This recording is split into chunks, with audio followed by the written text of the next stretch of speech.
اب آپ سوچئے کہ حضرت یوسف علیہ السلام کے بھائیوں کو کیا پتا تھا کہ جس بھائی کو ہم اندھیرے کنویں کے اندر پھینک رہے ہیں تو یہ ان کو اندھیرے کنویں کے اندر پھینکنا،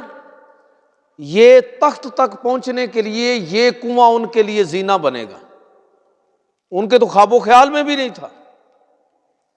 لیکن یوسف علیہ السلام کی پوری زندگی کو آپ دیکھیں،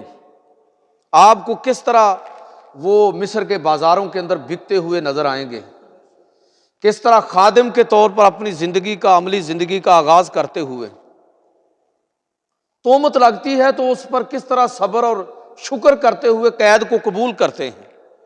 اور جب اللہ تعالیٰ کی طرف سے اقتدار ملتا ہے تو اس اقتدار پر کس طرح وہ اللہ کے شکر گزار بندے بنتے ہیں۔ یہ ساری چیزیں کیا ہیں؟ یہ چیزیں ہمیں سکھاتی ہیں کہ اصل میں انسان کا